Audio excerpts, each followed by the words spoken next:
No meu último pronunciamento aqui na casa, eu falei sobre a violência das mulheres contra os homens, violência doméstica praticada contra homens, violência das mulheres contra as crianças. Um tema que geralmente é esquecido e até tratado com desdém. E, coincidentemente, e eu diria mais, muito infelizmente, uma tragédia nos aconteceu logo em seguida, após o meu pronunciamento. Foi o caso do menino Juan, de 9 anos, que foi mutilado pelo par de lésbicas feministas que o criava, além de ser esquartejado. Eu gostaria que você colocasse o pronunciamento da nossa ministra Damares sobre o caso. É um vídeo bem curtinho, ela está por dentro dos acontecimentos. Que essas duas senhoras estavam há apenas 2 meses em Brasília, já estavam vindo de uma fuga de estado em estado, e no lugar que elas moravam, pasmem, nem os vizinhos sabiam que tinham 2 crianças lá dentro. O menino estava inclusive em cárcere privado. E fiquei sabendo agora, fui ver documentos, fui ler relatos, que há 1 ano elas cortaram o pênis do menino. Elas queriam fazer uma espécie de reversão de sexo no menino há 1 ano. Vocês conseguem imaginar quanta dor esse menino vinha sofrendo há 1 ano? E o que eu vim aqui conversar com os conselheiros? Aonde nós podemos fortalecer a rede de proteção? E em meia hora de conversa com esses heróis, porque aqui são heróis anônimos. Em meia hora, as sugestões que eles trouxeram para nós estamos levando para o Ministério. Neste caso, infelizmente, não chegamos primeiro. Chegamos tarde.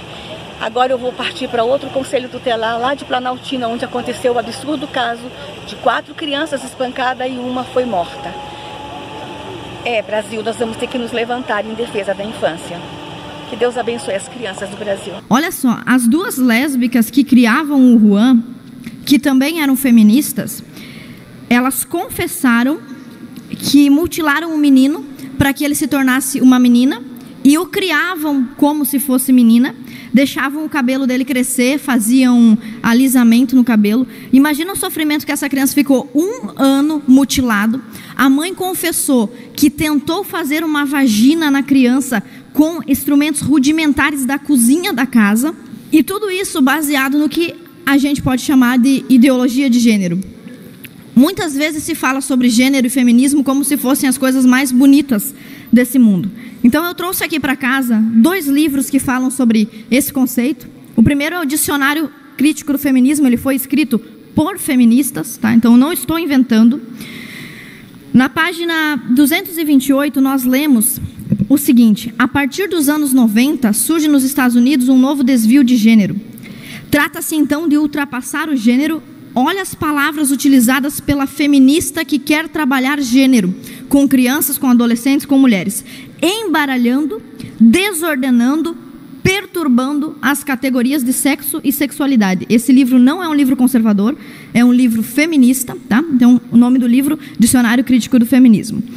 E eu quero falar para vocês que isso que aconteceu com esse menino Juan, e que tem a ver com a ideologia de gênero, já aconteceu outras vezes e tem absoluta e estrita ligação com essa teoria. Como surgiu a ideologia de gênero? Talvez os senhores deputados nunca tenham visto essa imagem, mas esse menino é o David. Ele também foi criado como menina, e tudo isso aconteceu por causa de um psicólogo chamado Dr. John Money.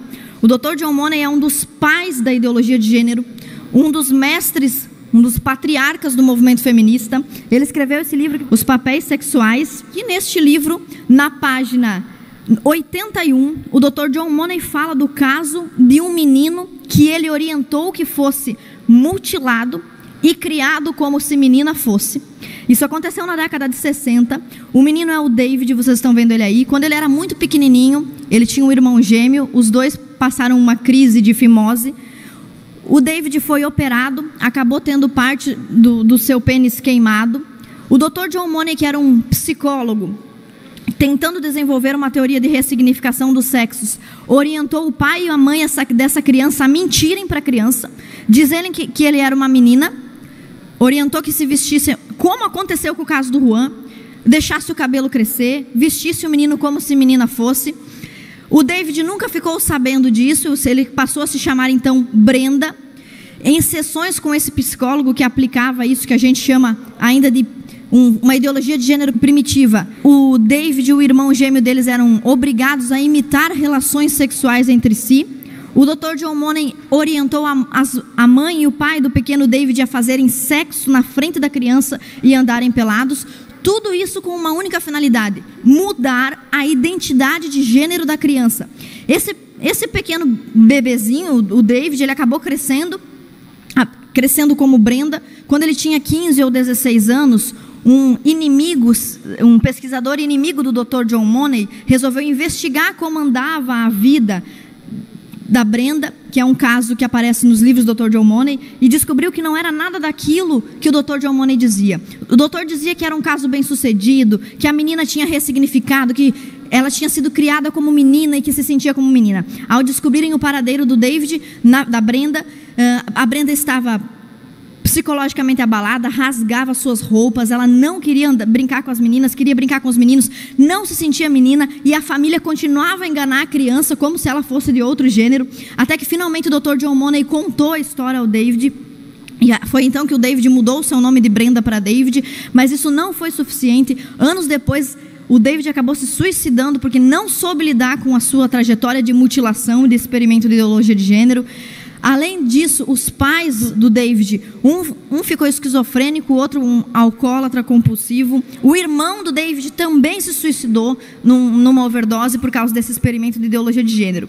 Então, as ideias, elas têm consequências. Isso que aconteceu há mais de 50 anos com o David, no primeiro experimento de ideologia de gênero, um experimento fracassado. Não é dito pelas feministas, e elas escondem essas informações para que as pessoas achem que gênero é a coisa mais lindinha do mundo, que ensinar isso para as crianças vai levar a algum lugar. Então esse experimento fracassado, truculento, está aqui nesse livro, Os Papéis Sexuais. Nós vamos voltar agora ao caso do pequeno Juan. O pai do Juan, outro problema que o movimento feminista não fala: os pais quase nunca têm acesso aos filhos ou direito à guarda. Por algum motivo, se subentende a premissa de que os filhos devem ficar sempre com as mães, uma premissa praticamente subjetiva. Este pai lutou pela guarda do filho, não conseguiu, a criança foi roubada dele, acabou sendo morta pela própria mãe. Esses experimentos com crianças têm acontecido em todo o mundo, na Europa, na América do Norte. Os tratamentos hormonais para crianças e adolescentes, por exemplo, para que mudem de gênero. Vocês vão vendo aí, em um artigo acadêmico recente, o endocrinologista Paul e bioestatístico Lawrence Myers e o psiquiatra Paul apresentaram os problemas inerentes à cirurgia de ressignificação sexual, identificando vários problemas em torno destes tratamentos hormonais a crianças e adolescentes com disforia de gênero. São inúmeros estudos observaram que aproximadamente 80% das crianças com disforia de gênero na tenra idade acabam se percebendo no fim com o mesmo gênero do seu nascimento. Essas crianças, adolescentes, as nossas crianças nas escolas estão sendo submetidas à ideologia de gênero sem consulta dos seus pais. Uma ideologia, uma teoria científica fracassada e marginal que já causou muitas mortes. Então vocês estão vendo aí inúmeros casos. Esse é o Shade vem falar para a gente sobre os casos de suicídio entre transgêneros. A maneira correta de se tratar os casos de disforia de gênero não tem sido acatada. O que se faz com uma criança que aparenta estar com problema de disforia de gênero? Todo tipo de incentivo para que adote exatamente o sexo oposto àquele do seu nascimento. Então, qual o objetivo de trazer o caso do Juan e o caso do David Heimer para casa aqui hoje? Ideias ruins produzem consequências. Inclusive, existe um livro muito bom chamado Ideias Têm Consequências. O feminismo não é esse movimento sobre direitos civis que parece ser. Se você pesquisa na bibliografia fundamental, se você vai nas feministas raiz, naquelas que fundaram o movimento, você vai perceber lá ideias perniciosas, como essa do Dr. John Money, da própria Judith Butler.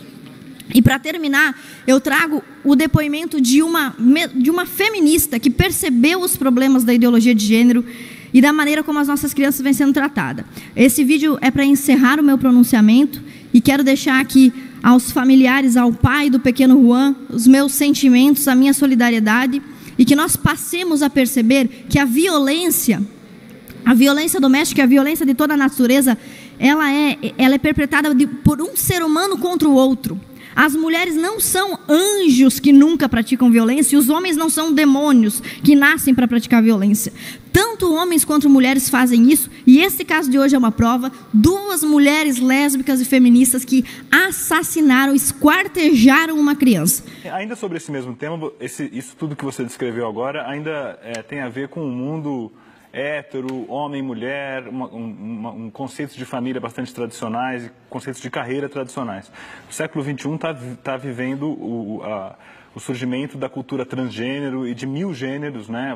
Hoje no Facebook de alguns países existem mais de 100 tipos de gêneros que você pode aderir. Universidades americanas estão dando cotas para novos gêneros que vão sendo criados.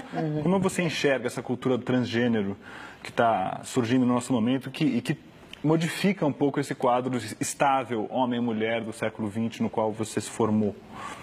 Well, I've often said that I identify as transgender. Okay, there's absolutely no doubt that I from the beginnings, I was born in the late 1940s and raised in the very conformist 1950s when sex roles were very polarized and a girl was a girl and a boy was a boy.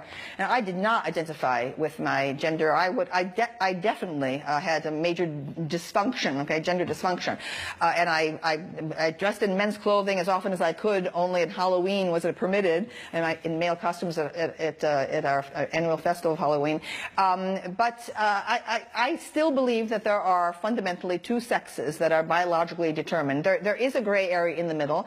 When I did I started writing on the subject of androgyny, of blurring of the borderlines of male and female when I was in college. I was very drawn to the subject. I found it everywhere in Shakespeare's comedies, the transvestism of Rosalind and As You Like It and so on. When I got to the Yale Graduate School, this was the subject of my dissertation. It was, the original title of Sexual Personae. It was the categories of the androgyne, okay, which actually became the subtitle of my dissertation. So I did research in the library. I went to the medical school, okay, and did research into reproductive biology. And I learned about this gray area between the genders. But it's a very small number, okay, of cases, a minute number, okay, of authentic genders which are ambiguous. I think that the transgender propagandists, okay, make wildly inflated claims about the multiplicity of gender. Sex reassignment surgery, even today, with all of its advances, cannot in fact change anyone's sex. Okay, you can define yourself as a trans man or a trans woman at one of these new gradations along the scale, but ultimately every single cell in the human body, the DNA in that cell remains coded for your biological birth. So there are a lot of lies being propagated at the present moment, okay, which I think is not in anyone's best interest. Okay, what I'm concerned about is the popularity and the availability of sex reassignment surgery. So that someone who is feeling doesn't feel that he or she belongs to the biological birth in gender, people are being encouraged to intervene in the process. Parents are now encouraged to subject the child to procedures that I think are a form of child abuse. Either the hormones to slow puberty. Okay. Actual surgical manipulations, etc. I think that this is wrong. That people should wait until they're of an informed age of consent. Parents should not be doing this to their children. And I think that even in the teenage years, it's too soon to be making this leap. But people change, people grow, and people adapt.